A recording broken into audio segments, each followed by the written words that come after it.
Le second tour des élections sénatoriales se déroule à l'étranger aujourd'hui et demain, tandis que le second tour se tiendra en Égypte mercredi et jeudi le 27 et le 28 août.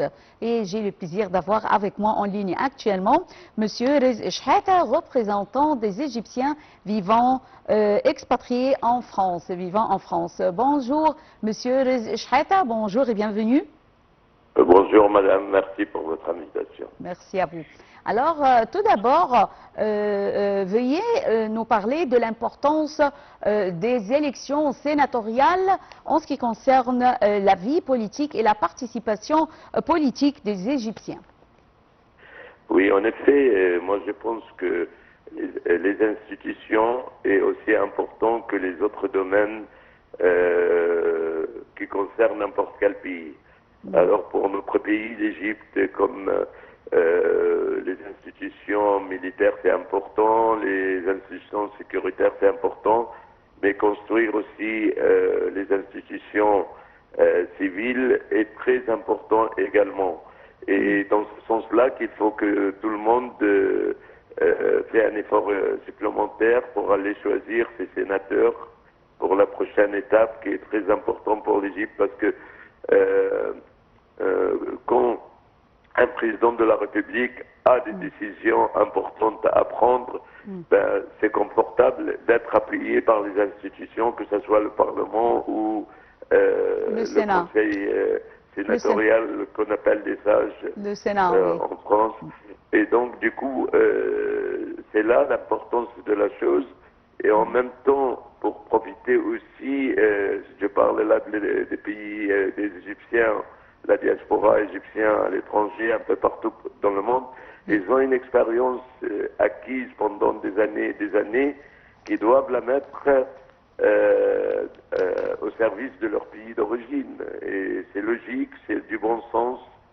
Et c'est pour ça, moi, franchement, j'invite tout le monde à aller faire leur devoir électoral et choisir leurs représentants au Sénat. Oui. Alors, selon vous, Monsieur Rizk Chehata, quel est le rôle que joue le Sénat dans le soutien du processus législatif? Beaucoup de pays dans le monde, ils ont un Sénat. Le Sénat représente la sagesse, représente l'expérience, représente le bon sens. Et donc, c'est un rôle très important pour un pays quand ce pays s'approche de prendre des décisions importantes concernant l'avenir d'un peuple, parce que c'est le peuple qui est souverain, le peuple doit choisir ce qui le représente pour que sa voix arrive au sommet de l'État et en même temps demander quand il y a un problème, quand il y a une proposition à donner, tout ça est lié. Donc c'est vraiment vital pour un pays d'avoir ces institutions et surtout le Sénat qui a un rôle vraiment sage et qui équilibre les positions différentes. Oui. Alors, comment voyez-vous la coopération entre l'autorité nationale des élections et le ministère des Affaires étrangères en ce qui concerne la coordination entre les deux, en ce qui concerne les préparatifs pour le bon déroulement du scrutin à l'étranger? Et ici, je parle de la France. Oui, mais permettez-moi de saluer notre ministre des Affaires étrangères, M. Badr Abdelhati, qui est très actif, qui fait tour, on voit tout de suite, depuis qu'il est devenu ministre des Affaires étrangères, dans tous les domaines, il travaille, il veille à l'intérêt de son pays, et franchement, c'est une personne qui mérite tout ce succès, je le félicite d'ailleurs, et je dis que vraiment, il travaille avec les organisateurs des élections, qui sont quand même l'institut la plus importante qui fait les règles des élections, tout maintenant c'est vrai, avec le numérique on arrive à faciliter beaucoup les choses pour le vote, pour montrer les règles pour l'inscription des nouveaux votants, des jeunes égyptiens à l'étranger et tout ça, en ce qui concerne la France. Et donc, toutes les informations, ils passent facilement. tout est facile maintenant pour aller prendre son temps et aller à l'ambassade, au consulat, et aller voter et choisir ses sénateurs. Il faut construire, c'est très important de faire participer les jeunes, parce que c'est eux qui sont l'avenir du pays, et c'est la politique directe de notre président Fattah el-Sisi. Donc la collaboration entre les organisateurs des élections et puis le ministère des Affaires étrangères, pour moi, c'est exemplaire. Oui, oui. Alors, Monsieur Shehata, veuillez nous donner plus de détails sur les campagnes électorales et comment ces campagnes qui ont été élaborées par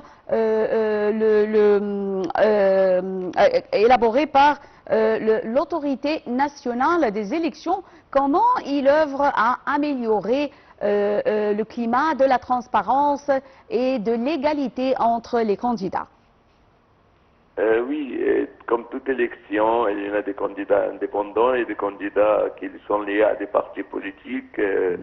Et donc, les autorités électorales essayent d'être plus transparents et d'expliquer. Et les ambassades, ils ont un rôle important aussi à expliquer tout ça. Et je pense que il y a de la transparence, mais comme chaque élection, c'est normal, c'est une concurrence entre plusieurs personnes qui croient que chacun croit que son programme il est plus important que l'autre, et c'est normal, c'est la démocratie. Et donc, je veux dire, c'est signe de santé électorale et de santé politique pour un pays. Il faut qu'elle se passe dans un cadre de tolérance, un cadre de s'ouvrir sur l'autre, de débat, surtout les débats, parce que sans débat, on n'arrivera à rien, donc tout le monde doit montrer ses arguments, ses débats, et c'est comme ça qu'on apprend la démocratie à nos jeunes Égyptiens. Pour donner la chance, permettez-moi, pour donner la chance aux électeurs de savoir qui ils vont choisir, alors qui ils doivent voter. Quand on vote pour un programme plutôt que pour une personne, surtout à ce niveau-là. Chacun ses programmes, et puis en toute conscience, on regarde le programme qu'on trouve pour nous convaincant, et donc après on voit la personne.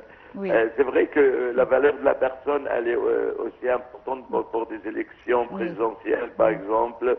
Mais pour des élections parlementaires... Shehata, je m'excuse pour cette interruption, je m'excuse, mais on doit passer à un autre sujet. Alors, je tiens à vous remercier infiniment pour ces informations concernant le déroulement du scrutin des sénatoriales à l'étranger, notamment en France.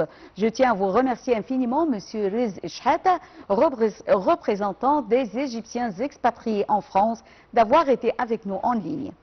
Et on enchaîne avec un autre sujet, alors c'est le musée des forces aériennes égyptiennes qui se trouve au Caire dans le quartier d'Héliopolis. Plus précisément, il se trouve à la base aérienne Al-Maza, en face du collège militaire. Plus de détails dans ce compte rendu.